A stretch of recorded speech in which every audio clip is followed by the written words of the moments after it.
पर टेस्ट के तीसरे दिन फिर वही हुआ जिसका डर था। जाहिर है पाकिस्तान की टीम एक अच्छी पोजीशन में आ गई थी, हालांकि ऑस्ट्रेलिया फिर भी गेम में आगे था दूसरे दिन के अख्ताम पर। लेकिन तीसरे दिन पाकिस्तान जो है अपना वो आगे की जानिब जो सफ़र था वो जारी नहीं रख सका। और ऐसा नहीं कि बैटिंग कलैप्स इस तरह नहीं हुई कि बिल्कुल ही विकेटें ऊपर नीचे गिरती चली गई, लेकिन ऐसा ज़रूर हुआ कि बैटर सेट हो के आउट होते रहे। और इस चीज़ का एक्सक्यूज़ मुश्किल होता है कि आप दें। अगर आप नए आए हैं, पर्थ की विकेट है, शुरू में आपको अच्छा बॉल पड़ गया तो चलें, वो तो एक्सेप्टेबल है, अनलेस कि आपने कोई बहुत ही ख़राब शॉट खुद ना मारा हो। लेकिन पाकिस्तान के प्लेयर जिस तरह बाबर 21 बनाकर आउट हुए, सऊद 28, सलमान अली आगा 27, वो नॉट आउट ज़रूर रहे लेकिन इनिंग्स को तूल नहीं दे सके। तो यहाँ पे क्वेश्चन मार्क होता है कि यहाँ पाकिस्तान कह सकता है कि एक अपॉर्चुनिटी जो है वो मिस की है पाकिस्तान ने इस टेस्ट मैच में भरपूर वापसी करने की।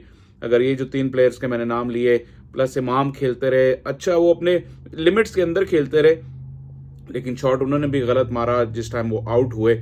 लेकिन वही मैं कह रहा हूँ कि इन चारों में से अगर कोई एक प्लेयर जो है बड़ा 100 करता तो पाकिस्तान ऑस्ट्रेलिया के करीब हो जाता और यहाँ पे मैच बहुत ज़्यादा टाइट होता। यहाँ पे पाकिस्तान की इंटेंट पे एक सवाल उठा, क्योंकि पाकिस्तान ने 101 ओवर्स बैटिंग की और ये बात बिल्कुल वैलिड है, मैं इससे एग्री करता हूँ कि इंटेंट पे सवाल उठना चाहिए, लेकिन उसकी वजह क्या है वो मैं एक्सप्लेन करता हूँ कि एग्जीक्यूशन, एक तो इंटेंट तो ठीक है लेकिन एग्जीक्यूशन भी एक चीज़ है, उसके बाद वो आती है इंटेंट की हद तक। थ्योरेटिकली तो ये बात सही है, लेट सपोज जैसे मैंने कहा कि पाकिस्तान 3.5 की एवरेज से अगर रन्स करता तो 352 353 तक पहुंचता और ऑस्ट्रेलिया से कम फर्क रह जाना था। लेकिन ऐसा हुआ क्यों नहीं? हर टीम में और दुनिया की हर टीम में ऐसा होता है कि आपका जनरेशनल टैलेंट होता है जो कि किसी भी कंडीशन में किसी भी जगह पर जाकर वो अपने गेम प्लान को उसके मुताबिक फ़ौरन एडजस्ट कर लेता है और वो उसी मोड में वो खेलने लग जाता है। लेकिन ज़्यादातर टीमों में नॉर्मल एबिलिटी के जो प्लेयर्स होते हैं वो अपना एक मेथड उनका होता है और वो इसी मेथड को लेकर चलते हैं। पाकिस्तान के जो बैटर्स हैं उनका मेथड इस तरह बन गया है, जो अगर आप उनके लास्ट 10 टेस्ट मैचेस देखें जो होम पे ऑस्ट्रेलिया, इंग्लैंड, न्यूजीलैंड के खिलाफ या श्रीलंका के खिलाफ जो कंडीशंस उन्हें मिली थी वो स्ट्रोक प्ले के लिए कंडीसिव नहीं थी। वहां पे फंस के लंबी पारी करनी थी, हालांकि पाकिस्तान में पिचें आसान थी लेकिन वो स्ट्रोक प्ले के लिए आसान नहीं थी। वो बैटर उन पे आउट नहीं होता था, लेकिन ये कि आप अपने चारों तरफ स्ट्रोक्स नहीं खेल सकते थे खुल के, उस पर आपको वेट करना पड़ता था बहुत लूज बॉल, या फिर बारी लेकर आप अंदर रह कर खेलें तो आपके रन्स हो जाते थे। कोई कट शॉट या पुल शॉट उस तरह उन पिचों पे कम ही मौका मिलता था बैटर्स को खेलने का, यानी वो पूरी रेंज जो थी उनकी स्ट्रोक्स की वो नहीं खेल पाते थे। फिर वही हम बार बार ये इतराज़ उठा चुके हैं कि जब आपने टेस्ट क्रिकेट के लिए टीम बनानी होती है तो आप उनको हर कंडीशंस के लिए रेडी करें। तो अगर होम पे आपको सपोर्टिंग पिचें मिलती तो आपकी ये जो बैटिंग लाइनअप है ये मेरे ख्याल में पाकिस्तान की हिस्ट्री की ढूंढना पड़ेगा कि इससे जो ज़्यादा अट्रैक्टिव स्ट्रोक मेकर एक ही बैटिंग लाइनअप में कहीं हुए हों।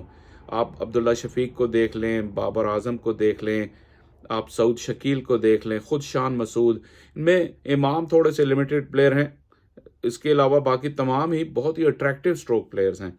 लेकिन इनको वो कंडीशंस मिली नहीं जिससे उनका मेथड वो बना नहीं टेस्ट क्रिकेट में। अब्दुल्ला का यंग करियर है, सारे टेस्ट मैचेस उन्होंने खेले होम पे। इमाम का जैसे मैंने कहा वो इसमें एक लिमिटेड प्लेयर हैं। बाबर हमारे पास एक जनरेशनल टैलेंट है, मैं मानता हूँ, और बाबर अगर ज़्यादा देर खड़े रहते तो आप देखते कि उनका स्ट्राइक रेट सबसे बेहतर होता। लेकिन एज ए टीम मैं बात कर रहा हूँ, एज ए टीम ये फैक्टर ज़रूर है कि एक जो आपके प्लेयर्स का मेथड बन गया होम पर खेल खेल के, इन डोसाइल पिचों पे खेल खेल के, वही मेथड उन्होंने वहाँ कैरी किया। बारी तो लंबी ली लेकिन उसको रन्स में कन्वर्ट नहीं कर सके।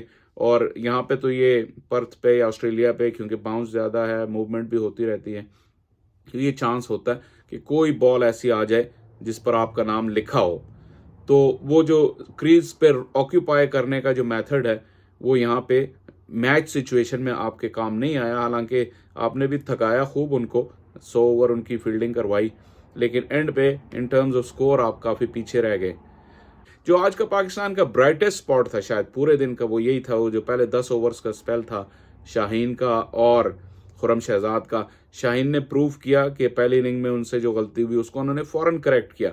ये एक अच्छे बॉलर की, वर्ल्ड क्लास बॉलर की निशानी है। खुरम ने शो किया कि जो उन्होंने पहली इनिंग से सीखा उसको और बेहतर अप्लाई किया। तो एक ज़बरदस्त वो प्रेशर बना।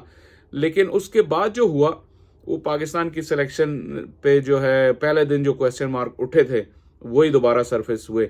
Faheem Ashraf was very very ordinary, और सब बॉलर्स ने सीखा कि इस पिच पे क्या बॉल करने, क्या लेंथ करने, सिवाय फ़हीम अशरफ के।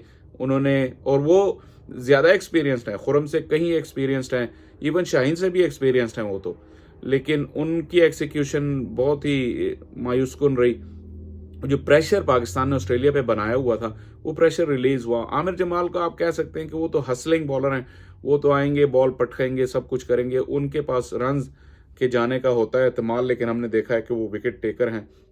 लेकिन Faheem was the biggest disappointment. और ये जैसा बार बार हम कह रहे हैं कि अगर आपने अपनी टेस्ट टीम को करेक्ट करना है तो आपको अपनी गलतियों से लर्न करना पड़ेगा, और कप्तान और कोच को ये मानना पड़ेगा कि फ़हीम की सिलेक्शन गलत थी इस टेस्ट मैच में।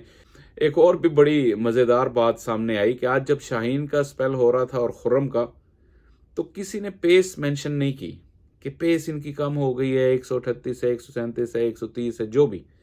क्यों कि अच्छे एरियाज में बॉल हो रहे थे, तो बॉल कुछ ना कुछ कर रहा था। तो पेस ठीक है, एक वेपन है, लेकिन पेस ही सब कुछ नहीं है। अगर आपका कंट्रोल अच्छा है तो ख़ास तौर पे पर्थ जैसी पिच पे जहाँ पे बाउंस है, आपके एजेस कैरी करते हैं, आप अच्छे एरियाज में बॉल करें तो आपको विकेट से मदद मिलेगी। और विकेट में टूट फूट भी शुरू हो चुकी है, जिस तरह एक बॉल वो लबुशेन को लगा, खुरम शहजाद का। तो बैटिंग आगे चल के चौथी इनिंग्स में ईजी नहीं होगी। पाकिस्तान का चैलेंज आज की इस परफॉर्मेंस के बाद, पहले भी काफ़ी बड़ा और मुश्किल चैलेंज था ऑस्ट्रेलिया का मुकाबला करना, लेकिन अब 3 दिन के बाद ये चैलेंज और भी मुश्किल हो गया। पाकिस्तानी बैटर्स की एक और आजमाइश आएगी चौथी इनिंग्स में।